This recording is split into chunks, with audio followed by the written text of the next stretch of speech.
Hi there, vinyl community, as well as other music lovers and anybody who stopped by because I put the keyword sex in the description. I'm just kidding, I didn't really do that. Anyway, this is part two of my two-part series, How Long Should I Hold a Grudge?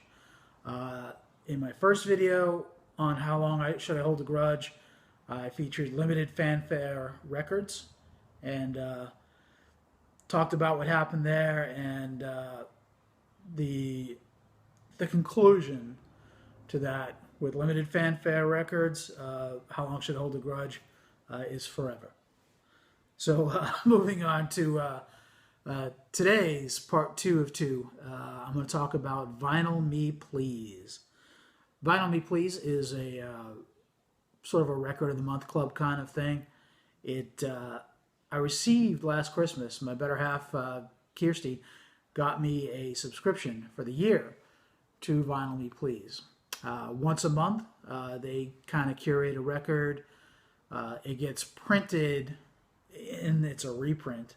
It's a reissue. You know how I feel about those. But anyway, it's a reissue of a record that they feel everybody should have in their collection.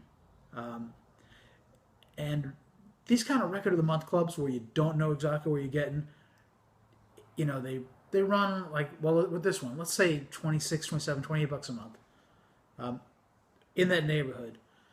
And that's a lot of money to spend out of your own pocket if you don't happen to like what you got. So because of that, I generally think when it's coming out of your own pocket, a record of the month club is a bad idea. However, it's a great suggestion to give somebody who doesn't know what to give you for a holiday gift or a birthday or anniversary or whatever. Because when it's coming out of somebody else's pocket, even if it's a bad record, it didn't cost you anything. And the person who gave you the gift is actually kind of like giving you something as part of a hobby that you enjoy. They're giving you something, and if it's a subscription, it's on a regular basis. So I think these things make great gifts. I don't know that I would deep dig into my own pocket because I want to be more sure when I'm making my own purchase for me. But as a gift, it's a fantastic idea, generally speaking. So December, I think, is when my subscription started. Things kind of got delayed on the first few shipments, but it's the nature of vinyl pressings is sometimes they get delayed and those sort of things are out of your hands. So anyway, there was an issue that came up in the end of March. On March 24th of this year, 2015, I started seeing, I follow Vinyl Me Please on Twitter, and I started seeing some tweets about people talking about how Vinyl Me Please had sent out an email earlier in the day with a link to get some add-on products that were very limited edition and very, kind of need to have things.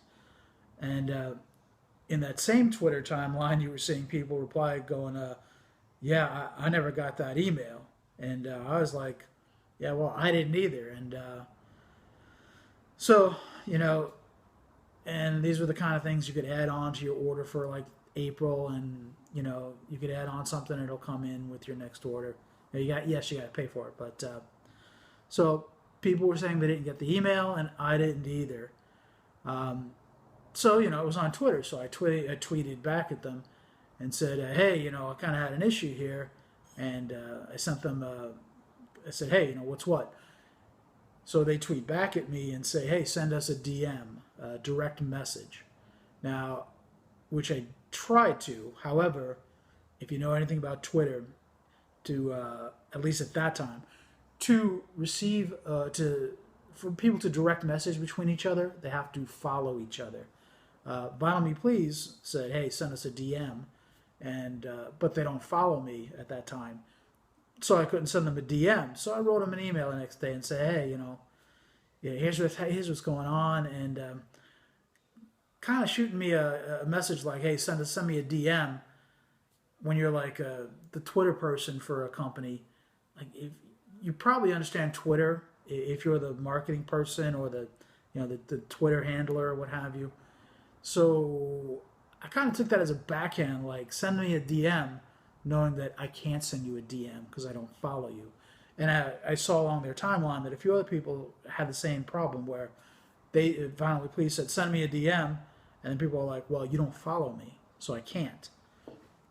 So I emailed the company and I got a reply from Matt. I had a couple of emails back and forth with Matt. Um, I'm not sure if he's the main guy. He might be the main guy on Vinyl Me Please. But anyway, he said it was an oversight with the email thing. I apologize. And kind of said that sending 10,000 emails, 10,000 plus emails at one time is not feasible. Excuse me. So what they do, what their email service does is kind of chunks out the emails and send them in stages. That's all well and good. However, if you're going to send out that first wave of emails that has a link right then and there that's active now to click on, you're kind of like draining things right away. And if it's, a buddies list that gets the first wave of emails, and I don't know that it is, and to be fair, Matt says it's not, but whoever gets that first wave of emails is going to get access to whatever's very limited.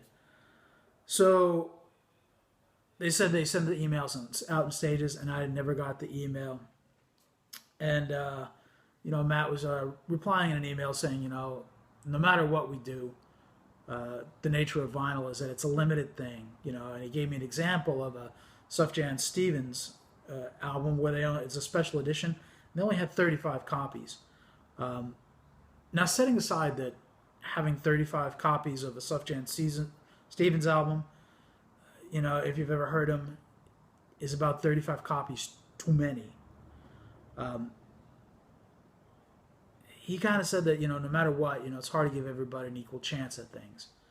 And I kind of replied, well, if you're sending things out in stages, and it's going to take a day to send it out, then say, hey, even in that first email, say, well, tomorrow at 11 a.m. or whatever, pick a time, this link will go live. And then he kind of replied and said, if we have a fraction of these 10,000 people click on a link to try to order, our servers are going to crash if they do it all at the same time. And I'm like, well, you need to upgrade your servers if that's the case. So, and I sent him back a few responses to different things he mentioned. And my email led off with, hey, Matt, I appreciate you responding. And then below it, I kind of went point by point, asking him questions about things he wrote to me. And he replied to me either the same day or next day. And he was right on top about getting back to me quickly. His reply to all these questions that I'd asked was, sure thing, let me know if you have other questions. And that was it. And I was like, what? So I'm like, you got to be kidding, dude. Not in those words, but, I replied to him saying, what kind of a response is this? And then he replied back to me saying, sorry, my email service cut off the message, and all I saw was, I appreciate you responding, and I thought that's all you wrote. And so I said, hey, I still don't have an answer as to why I never got the email at all, even if you set it out in stages and blah, blah, blah. And this incident is all kind of piled on a few things that went wrong prior. And, Vinyl Me Please is a new business.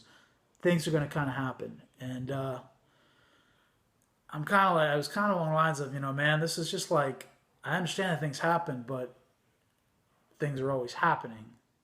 So at what point do you guys kind of iron out your issues? So, I was ticked at Vinyl Me Please for a long time. And I just kind of left it alone. And to be very fair here, Matt, he might be, I don't know if he's the guy running things again, but he took care of things in a way. I don't want to kind of go into detail on how he took care of it, other than to say that he went above and beyond in taking care of it. Although that didn't lessen my aggravation because I'm a difficult person. But Matt more than did the right thing. And I just don't want to go into details about how he did it because I don't want other people to expect the same thing And my situation, I don't know how unique it was, but I've been annoyed with them for a long time. And then I just kind of let it simmer. And then, I've got all these months of unopened boxes from Vinyl Me Please. And although I've come to terms with how I feel about this quite some time ago, I just haven't gotten around to opening these. I will open this pile and listen to and hopefully enjoy most of the records. But Vinyl Me Please did the right thing. They went above and beyond. When I was given the gift subscription, they were still a fairly new company, and they still are a fairly new company.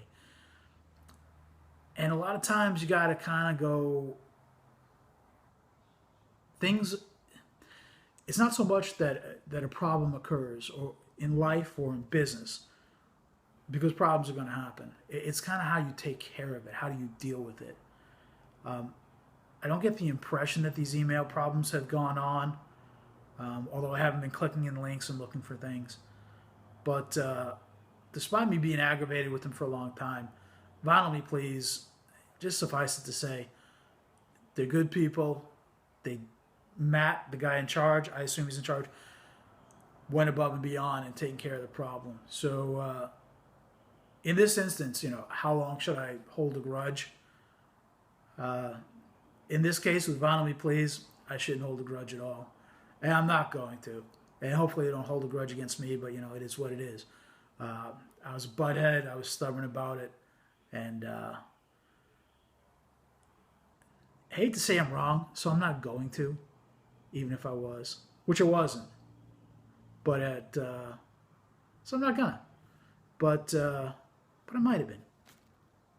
But anyway, Vinyl Me Please, I think, is an excellent service. There are a few other subscription services out there. But I think they're doing it right. And if you're on the fence about it, suggest that somebody buy you a gift subscription to Vinyl Me Please. I'm going to check out these records. And y'all have a good day. Thank you for watching. Appreciate you sticking with me, even though I'm a butthead. Bye.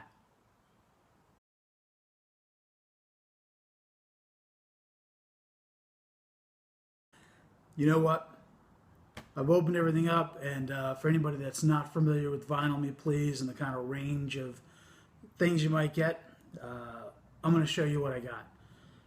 I'll be quick about it, but in a nutshell, each month you're going to get a reissued record that that their curators feel that is essential to any vinyl collection.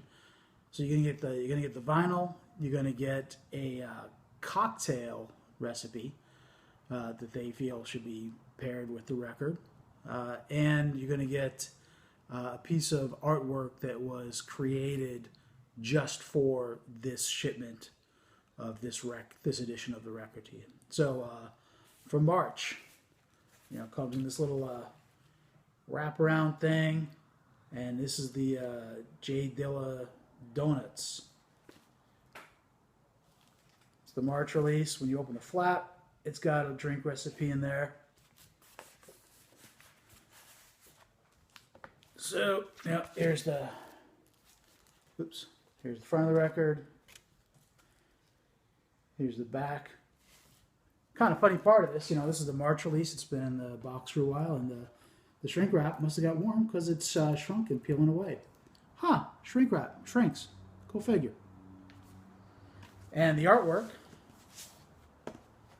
it's kind of funny. There you go. It's all just stuff for suitable for framing, I guess. And usually in the in this fold over, you got the drink recipe over here, and then over here you got a little bit about the album. So for March, that's J. Dilla Donuts. For April, we've got Phenomena. Here's the front. This is the album Friend or Foe, or Friend and Foe. And here's the little piece of artwork. So April's Mana, friend or foe. Let's see, May. The name of the artist is Torres, and the vinyl is Sprinter. There's the back of it. Here's a look at the artwork.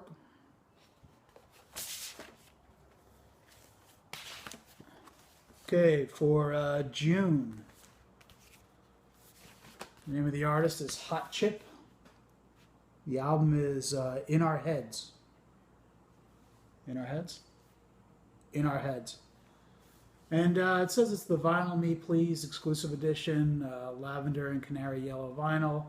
It's got a download card inside, just so you can get an idea. See that label there? These are always, you know, because Vinyl Me Please has enough subscribers, they're able to, you know, not commission, but they're able to have special printings made. You know, they've got enough of a customer base where they can go through everything that they reissue. And here's the artwork that was associated with Hot Chip, In Our Heads. And let's see, in July, we got Lee Scratch Perry and the Upsetters with a reissue of kind of a classic. That's Super Ape. Here's the back side. And the artwork's kind of interesting. It's two things. First of all, you got a stencil, so I guess you could spray paint something or make a shirt out of it. And then there's also this right here. So maybe that could go over this too, and you could have a little art like that. I don't know. Interesting stuff. For let's see, for August, we got Wilco's AM reissued. And a lot of times when they reissue these, I don't know if it's the case with this. It might be a 45 p.m. reissue, RPM reissue. Might be double album, might be a little bit of both, might be neither. But here's the associated artwork with it. And let's see. It says Wilco 20th Anniversary Edition, pressed exclusively for Vinyl Me Please. Pretty cool. And then let's see, September, we got, this feels kind of heavy, I don't know. Fortet's Pink. Front side, back side. The label says Fortet Pink, half speed mastered, 180 gram, double LP. And even if it's a double LP, it's your album of the month. It didn't cost anything extra for that month. Includes 320K MP3 plus bonus remixes. You can kind of see in the label there.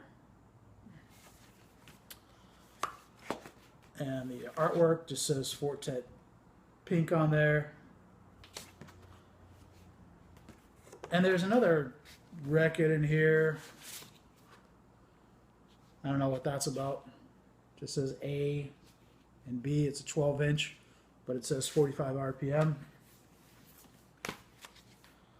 So that was September. And then October, which just arrived, is Blessed Feathers. There Will Be No Sad Tomorrow. That's the front. And the back. It says Vinyl Me Please exclusive pressing. Here's your artwork. And there you go. Don't hold a grudge against Vinyl Me Please.